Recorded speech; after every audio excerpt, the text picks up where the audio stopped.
Bonjour et bienvenue à ce tour guidé du parc thématique Epcot disponible au Walt Disney World Resort en Floride.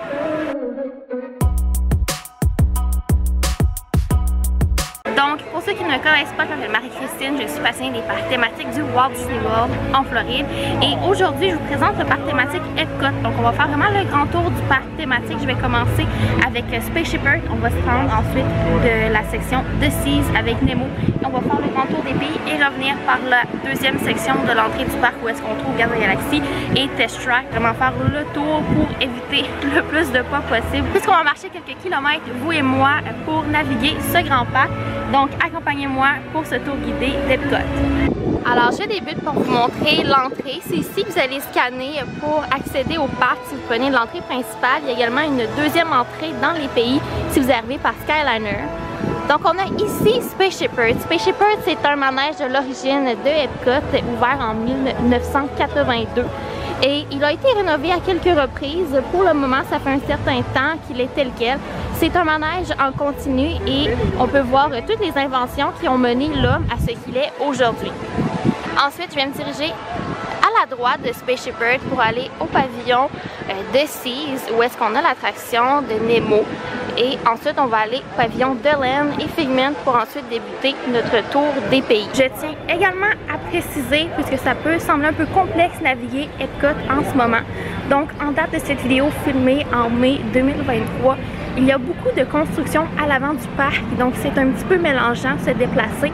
Je vous conseille d'avoir avec vous la carte du parc pour bien naviguer ce secteur, puisqu'on peut se tromper par où passer très facilement, mais ça devrait être terminé au courant de l'année 2023, toutes ces constructions-là. Ici, on a le restaurant Coral Reef, où est-ce qu'on peut manger devant un aquarium. Alors, je vais linker tout ça dans la description et là, en haut, vers ce review du restaurant. On a également la ligne de monorail qui passe dans le parc. Et par ici, bon, on a l'attraction de Nemo, qui est une attraction plus ou moins populaire. Là, le temps moyen est de 5 à 10 minutes. Une attraction qui, en temps populaire, plus bondé, achalandé, on pourrait retrouver un temps d'attente de 20 minutes. Donc, c'est pas nécessairement une sélection Lightning Lane que je vous recommande, mais en mi-journée, ça peut être bon s'il n'y a pas beaucoup de choix de sélection avec Genie Plus. Donc, l'attraction de Nemo, c'est une attraction en continu. C'est super doux, super mignon. Tout le monde dans la famille peut apprécier l'attraction. Mais là, je vais vous amener à la sortie de l'attraction qu'on peut repérer là, avec les personnages ici. Et je vais vous montrer l'aquarium dans ce bâtiment qui est quand même très impressionnant. Et une activité parfaite s'il fait trop chaud en mi-journée ou s'il y a un orage, on peut aller à l'intérieur et regarder tous les animaux marins. Alors, on accède à la section de l'aquarium par l'arrière. Normalement, après avoir fait l'attraction de Nemo, vous êtes directement dans l'aquarium. Mais vous pouvez également passer par la sortie ici pour y accéder sans problème. On a quelques trucs là à faire ici et il y a 2 niveaux et beaucoup de bassins d'eau que je vous conseille de vous aventurer. Ici à la droite, on a le Turtle Talk with Crush, où est-ce qu'on peut parler à la tortue Crush de Nemo. Et voici la vue d'ensemble de l'aquarium. Je ne vais pas tout vous montrer parce que je vous laisse un peu de découverte. Alors, on ressort du bâtiment et ensuite, on va aller dans le bâtiment de Land où est-ce qu'on retrouve l'attraction Soarin', Living with the Land et également un petit court film Awesome Planet que l'on peut découvrir. Alors, on vient tout juste de sortir par la porte ici et là, je me redirige à l'avant du bâtiment de Nemo et je vais tourner à droite ou les personnages pour ensuite me diriger au pavillon de Land. Donc je viens de passer les personnages et là, à la droite, on a le pavillon de Land. Quand vous allez entrer dans le pavillon de Land, vous allez être là, au 2e niveau et pour accéder aux attractions, il faut descendre d'un niveau. Il y a 2 escalateurs disponibles, un pour monter, un pour descendre et il y a également un ascenseur disponible qui est à la gauche en entrant dans le pavillon. On retrouve également au 2e étage le restaurant Garden Grill qui est un restaurant à personnages où est-ce qu'on peut rencontrer Mickey et ses amis déguisés en personnages de la ferme. Alors on arrive au pavillon de Land. Alors on entre. Donc vers la droite on a le film Awesome Planet, mais je vais vous montrer une vue de haut. Alors je suis à l'étage quand on entre, qui est dans le fond le deuxième étage, on a un étage plus bas. Donc tout droit on retrouve le restaurant Garden Grill à personnages. Vers la droite ici, on a le spectacle et le film Awesome Planet. Au bas ici, on retrouve Living with the Land, qui est une balade en bateau pour découvrir l'agriculture. Et juste ici, on a l'attraction populaire Soarin' et l'ascenseur pour descendre. Elle est juste ici, l'ascenseur pour descendre au niveau plus bas. Donc le restaurant ici, c'est un quick service là, que vous voyez, ça s'appelle Sunshine Season et les tables sont divisées par saison. Donc ici bleu, c'est l'hiver, on a également l'été, l'automne et le printemps, donc une belle thématique.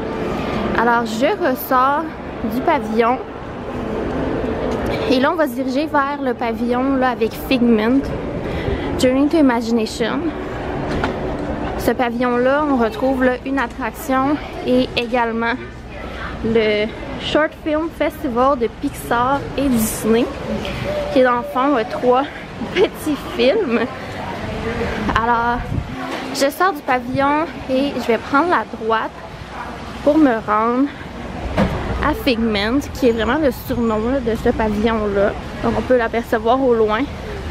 C'est le pavillon avec... qui est vitré. Alors je suis sortie du pavillon de Land et je poursuis pour me rendre au pavillon de Figment. Et présentement c'est le Flower and Garden pour la saison du printemps. Donc ici on a l'ajout de la maison des papillons durant ce moment, mais c'est seulement disponible durant le festival Flower and Garden à Epcot. Alors on est presque arrivé. Journey into Imagination with Figment, qui est l'attraction originale de Epcot. Donc il n'y a pas en ce moment un film sur l'attraction, quoique c'est annoncé que ça va venir. L'attraction que vous voyez là ici, elle est originale de Epcot dans ses débuts, mais l'intérieur de l'attraction elle a été rénové là, à quelques reprises, donc c'est pas l'original à 100%. Donc voici Figment, le dragon de l'imagination. Et là, nous avons l'attraction Journey to Imagination, qui est une attraction là, pas très populaire à Epcot. Là, on retrouve un temps d'attente de 5 à 10 minutes en moyenne. Les journées plus bondées, on pourrait trouver un 15-30 minutes, mais sans plus. Donc si on poursuit par ici, on a le Disney and Pixar Short Film Festival. Si vous allez dans la file d'attente pour ce court film, parfois, il peut y avoir des surprises et il peut y avoir un personnage que l'on peut rencontrer. Donc, je vais aller voir. Alors, on entre. C'est des films là, en 3D. Là, donc, on a les lunettes. Et pour le moment, pas de personnage, mais Mickey Mouse est supposé être présent. Donc, tout ça disponible là, dans l'entrée du Pixar Short Film Festival. Alors je vais ressortir. Je ne vais pas aller là, dans la boutique là, Imageworks qui est à la fin de Figment, mais il y a là, une section où est-ce que les tout petits peuvent s'amuser à prendre la musique, le son et tout ça. C'est super mignon et il y a parfois là, aussi quelques personnages qui rencontrent à cet espace. Alors je suis devant le pavillon de Figment et je vais poursuivre là, dans la direction par ici pour me diriger dans les pays. Et pour ce tour, je vais débuter au Canada, puisque je fais la loupe de Epcot. Mais ça, c'est un sujet là, que des personnes qui commencent toujours par le Mexique, des personnes toujours par le Canada. Et moi, personnellement, je n'ai pas de préférence, je vais où je veux aller. Donc, des très belles vues en ce moment. Et on voit là, que la construction, elle est encore en cours au centre là, de Epcot. Donc, on espère que ça termine bientôt. Alors, je suis presque à l'entrée des pays et je vais poursuivre là, par ici et ensuite prendre la droite. Donc, au courant de mon tour guidé de Epcot, vous allez remarquer qu'il y a plusieurs kiosques un peu partout de bouchées. Et ça, c'est vraiment là pour le Flower and Garden Festival. Donc, si vous êtes intéressé d'en apprendre plus sur ce festival, je vais laisser dans la description et là, en haut, l'information vers mon tour de cette aventure culinaire du festival. Et là, eh bien, on est déjà rendu au Canada. Donc, petit fait intéressant là, sur Epcot, pour qu'un pays soit représenté ici, c'est vraiment le pays d'origine qui doit sponsor le pays à Epcot. Donc, ici, tous les pays que vous voyez, ils ont été bâtis par le pays. Donc, exemple, le Canada, c'est le Canada qui a payé pour bâtir tout ça. Et en ce moment, le seul pays qui n'a pas de sponsor, c'est le Maroc à cause de la pandémie. Ils ont arrêté tout ça. Mais là, je suis au Canada et il y a ici un restaurant, un kiosque à popcorn et également là, un film au Canada qui n'a pas de banc pour s'asseoir, donc je dois le mentionner. Alors ici, on a le kiosque de popcorn au sirop d'érable qui est bon là, pour un refill avec votre bucket. Ici, on a... C'est un petit peu compliqué de le nommer parce que ce n'est pas un Château Frontenac, c'est un mélange entre le Château Frontenac disponible à la ville de Québec et tout plein de Fermont au Canada. Donc, il ne représente pas un Fermont en particulier. Au bas, on a le restaurant Le Cellier que j'ai visité là, antérieurement. Donc, je vais laisser dans la description et là en haut les informations vers cette critique culinaire. Et à la droite, là, par là-bas, où les roches, c'est le spectacle au Canada qui dure environ là, une quinzaine de minutes. C'est super beau. On peut être à l'air climatisé, mais on ne peut pas être assis. Donc, on a le jardin et je vais poursuivre là, par la rampe ici pour vous montrer là, la section avec tous les magasins. Alors, un magasin ici, souvenirs, même chose ici. Et là, je vais encore me diriger avec quelques marches plus haut pour vous montrer là, le secteur. Alors, je vais prendre la rampe. On y va par là, c'est rapide. Très venteux en ce moment. Cabine téléphonique, on n'a pas nécessairement ça au Canada. Et représentation de quelques maisons. Donc le spectacle, désolé, c'est Canada Far and Wide.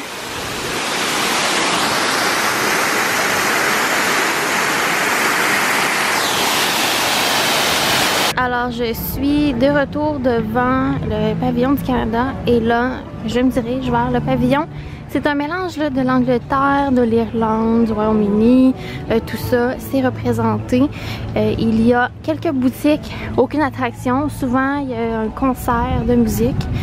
Et on a le restaurant Rose and Crown, Pub and Dining Room, que j'ai essayé antérieurement. Donc, je vais également laisser dans la description et là, en haut, le lien vers cette critique culinaire. Donc, nous voici dans le pavillon. Sur le bord de l'eau, on a le Rose and Crown, qu'il y a également des forfaits là, pour voir les feux d'artifice au même moment que l'on est au restaurant. Et à la droite, c'est tout plein de magasins, là, ils vendent du thé, des souvenirs typiques de l'Angleterre et du Royaume-Uni. Donc je vais poursuivre tout droit. On va pouvoir apercevoir la International Gateway. Et juste avant, je vais vous parler là, du Yorkshire County Fish Shop. Donc à ce qu'il y a sur mon sert du Fish and Chip, qui est dans le fond le même disponible au Rose and Crown. Alors si vous voulez économiser un peu, je vous conseille personnellement d'aller au kiosque ici. C'est aussi délicieux et c'est frais. Alors je vous conseille fortement, j'avais très bien aimé.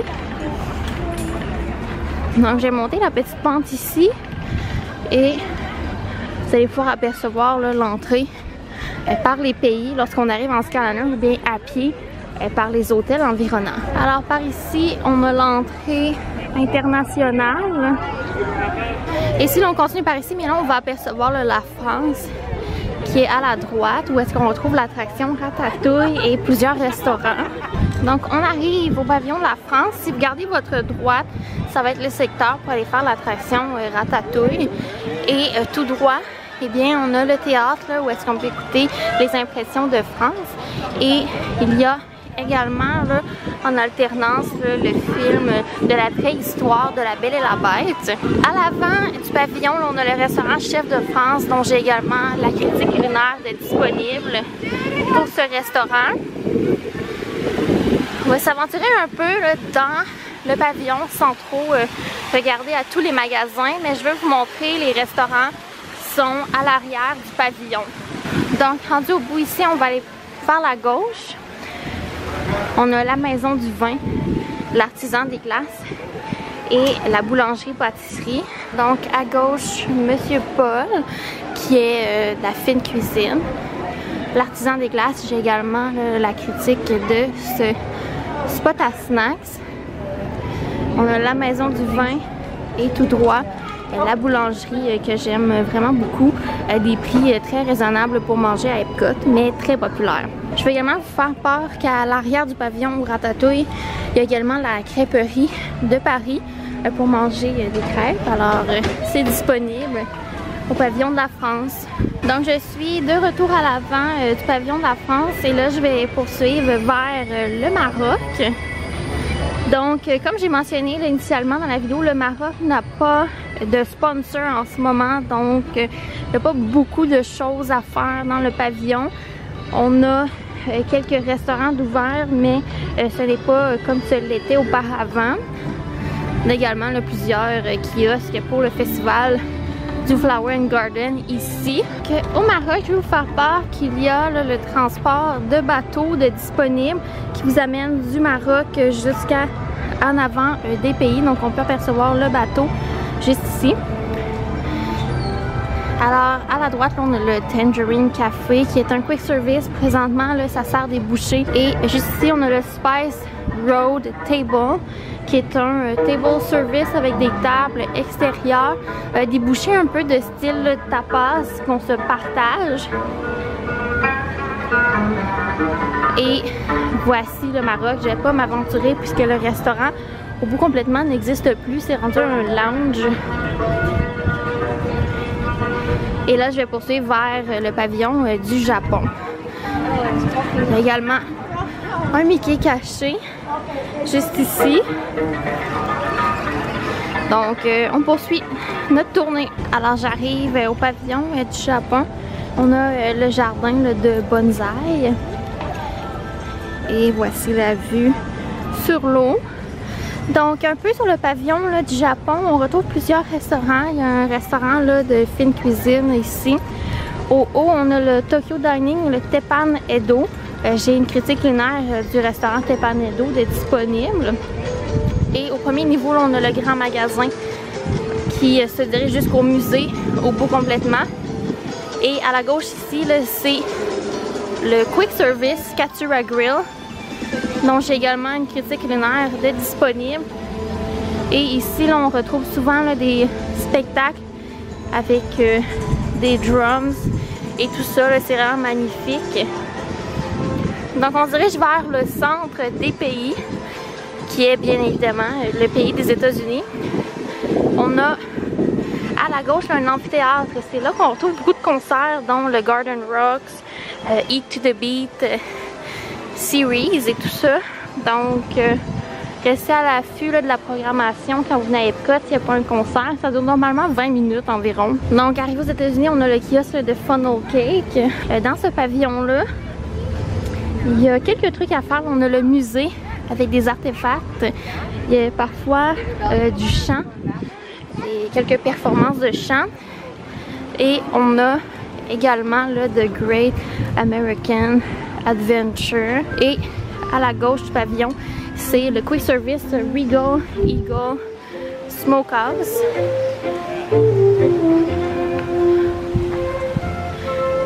Et je vous montre l'amphithéâtre qui est super grand, disponible au pavillon des États-Unis. À la droite, là, on a des salles de bain super grandes, là, beaucoup de disponibilité. Donc ensuite, on se dirige vers le pays de l'Italie avec plusieurs bons restaurants là, à ce pavillon-là. Donc je vous parle à l'avant du pavillon. Alors j'arrive au pavillon de l'Italie. On a ici là, un kiosque là, avec du gelato et des drinks. Ici on a un bar additionnel. Et là, un petit fait intéressant, là, les deux colonnes au centre ici, là, si on passe dans le milieu, bien ça porte malheur. Alors je vous conseille de passer à côté. On a ici de la boisson. Alors, je continue tout droit. Au bout complètement, là, on a le restaurant Via Napoli, que j'ai également une critique culinaire disponible de ce restaurant-là. Il y a la fenêtre à pizza juste à gauche du restaurant Via Napoli. Et ici, on a le tuto Italia. Il est un petit peu plus fancy que le Via Napoli, mais toujours de l'italien. Alors, des vues d'ensemble sublimes du pavillon de l'Italie. Alors, nous avons terminé en Italie et on poursuit là, vers l'Allemagne. Qui a un petit peu de construction à l'arrière, je n'ai aucune idée c'est pourquoi. Donc, on poursuit à l'avant. Ici, on a le jardin de train. Et là, ben, on arrive en Allemagne. Pas beaucoup d'attractions à faire ici. Il n'y a pas de manège, mais il y a le restaurant Beer Garden que plusieurs aiment, qui est dans le fond un repas avec des chansonniers. Juste ici, là, il y a également là, pour prendre le bateau à l'arrière, mais ce côté-là, il n'est pas ouvert. Là. Ça fait un très bon moment qu'il n'est pas ouvert. Donc, on a juste le côté ici qu'on peut prendre le bateau en ce moment. Donc, on a également le caramel Kuche, où est-ce qu'on peut retrouver là, le fameux popcorn au caramel et tout plein de caramel. Et ici, on a le bar, si on veut un petit drink. Alors voici l'Allemagne. Et là, ben, on poursuit. On va apercevoir là, la section avec les kiosques de l'Afrique. C'est pas un pays officiel, là, Epcot, c'est seulement un kiosque. Pendant longtemps, on avait une rumeur qu'il y allait avoir officiellement le continent de l'Afrique, mais ça n'a pas porté fruit. Alors, on poursuit notre grand cercle des pays à Epcot. Pour vous donner un peu de statistiques, ça fait 47 minutes que je suis en train de filmer le tour et on est rendu là à 2,85 km. Alors oui, j'ai très chaud en ce moment. Alors voici le secteur, on a le Refreshment Outpost là, avec quelques snacks, drinks et tout ça. Et là ensuite, on poursuit vers le pavillon de la Chine. Ouais, il y a quand même une offre de restauration, quick service et table service. Et un film 360 de la Chine, super beau. Également, ce film 360 là n'a pas de siège, donc on est debout durant la représentation. Donc bon, à savoir. Alors, arrivé au pavillon de la Chine, donc des super beaux jardins. Tout droit, c'est la représentation de Reflections of China qui est en 360. Et si je m'aventure vers la gauche, eh bien là, on a les deux restaurants disponibles dans ce pavillon-là. On a le Lotus Blossom Café qui est un quick service dont j'ai fait la critique culinaire qui est disponible également dans la description. Et vers la gauche là, de ce restaurant-là, on a le Nine Dragons qui est un restaurant table service, des prix quand même intéressants. Je suis venue ici là, déjà auparavant, là, ça fait un bon moment. C'était bon, mais je trouvais ça un petit peu dispendieux pour des mets chinois. Donc, je retourne à l'entrée du pavillon et là, je vais passer vers la droite pour aller au pavillon de la Norvège, où est-ce qu'on trouve l'attraction Frozen, très populaire. Alors, je me dirige vers là. Je suis au centre là, du pavillon. À la droite, là, on retrouve le restaurant Arkushish qui est pour un table service avec des princesses. Tout droit, c'est le manège de Frozen. On a la boutique à l'extérieur du manège. Une bakery.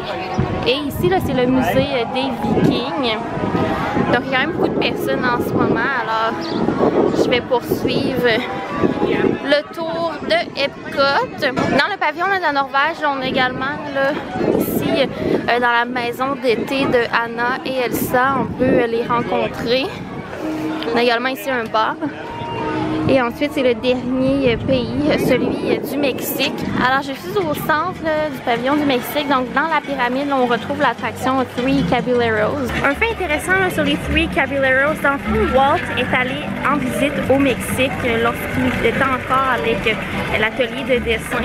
Et à son retour, il a fait le dessin animé Three Caballeros. Donc, c'est un cadeau pour le Mexique. Donc, on retrouve l'attraction dans la pyramide.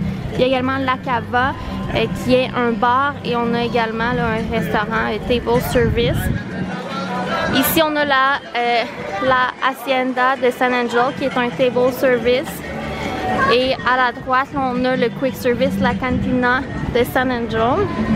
Donc j'ai la critique culinaire disponible sur ma chaîne. Et à droite, on a le fameux kiosque là, de margarita qui est disponible à l'entrée du pavillon. Si vous voulez pas trop attendre là, pour un margarita, celui à la lime et à la mangue est disponible à la Cantina de San Angel, donc ça peut être un bon truc. Donc on va faire la tournée de tous les pays et là je vais prendre un shortcut pour aller au pavillon là, du ADC qui est dans le fond une bâtisse avec salle de bain et durant les festivals à Epcot, eh bien il y a souvent un kiosque et on peut acheter de la marchandise également. Donc je prends mon petit shortcut et ensuite on va avoir le Test Track, Mission Space et Gardien de la Galaxie, un restaurant, le Starbucks et la boutique et on aurait terminé le grand tour de Epcot. Alors j'étais juste ici à la sortie du pavillon du Mexique et là ben, je vais longer le pavillon, là, le ADC, le bâtiment pour me rendre jusqu'à Test Track qui est de l'autre côté. Alors je suis de l'autre côté du bâtiment de ADC et juste à côté eh bien, on a Test Track, donc on va se diriger vers l'attraction. Alors voici l'attraction Test Track qui est à sensation forte. Elle offre également le Single Rider et à la droite on a le pavillon Mission Space dont je vais me diriger. Alors je vais passer juste en avant ici. Donc on a des salles de bain ici. Et c'est là qu'on retrouve là, le Club Cool, le Connections Eatery que je vais vous présenter un petit peu plus tard. On a également un splash pad disponible ici si jamais vos tout petits veulent se rafraîchir. Et tout droit, bien, c'est le pavillon Mission Space. Ce pavillon offre deux types d'expériences, dont Mission Space vert et orange. Le Mission Space vert est beaucoup plus léger, je dirais que tout le monde peut faire l'attraction. Le Mission Space orange est beaucoup plus à sensation forte, beaucoup de force G, alors pas pour tout le monde. Et à la sortie de ce pavillon, on retrouve là un parc pour enfants. Si jamais vos tout petits veulent dépenser leur énergie, et bien aller à la sortie qui se retrouve juste à gauche ici présent. Également au pavillon, on retrouve le restaurant Space 220, dont j'ai également une critique culinaire du lounge de ce restaurant. Et juste à gauche, là, on a un pavillon abandonné présentement, le Wonders of Life, où est-ce qu'auparavant on avait l'attraction Body Wars et tout plein de trucs. Alors ça c'est fermé. Et ensuite on a le pavillon là, ici de Gardien de la Galaxie, l'attraction. Alors l'attraction Gardien de la Galaxie, c'est une montagne russe qui pivote également. Elle ne tourne pas à l'envers.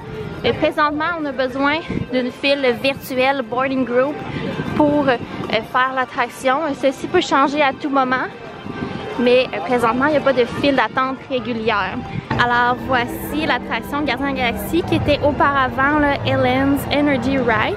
Ils ont conservé le bâtiment d'origine ici et ont rajouté là, la portion montagne russe à l'arrière. Alors ici, on a Spaceship Earth. Pour le moment, on ne peut pas passer par là, c'est bloqué. Donc, je vais passer par le corridor le principal ici où on retrouve plusieurs restaurants et activités, magasins et tout ça. Alors, juste ici, on retrouve le Quick Service Connections Eatery qui est assez récent à Epcot. On a également là au centre ici, à la droite, le Connections Café qui est le Starbucks. À gauche, on a le Creation Shops et l'expérience, le Club Cool, présenté par Coca-Cola. Club Cool ici qui est gratuit pour le samples de différentes boissons et gazeuses disponibles à travers la planète. Alors, Je poursuis et je vais tourner là, vers la droite pour me diriger à l'entrée principale du parc thématique. Donc j'ai longé le chemin ici et là je m'approche de Spaceshipper et je vais retourner à l'entrée principale du parc thématique Epcot. Donc c'est ce qui met fin au tour guidé du parc thématique Epcot. J'espère que vous avez apprécié cette vidéo et si c'est le cas, laissez une mention j'aime pour me faire savoir que vous aimez ce type de vidéo. Je vous invite également à vous abonner pour ne rien manquer et je vous souhaite une excellente journée. Bye!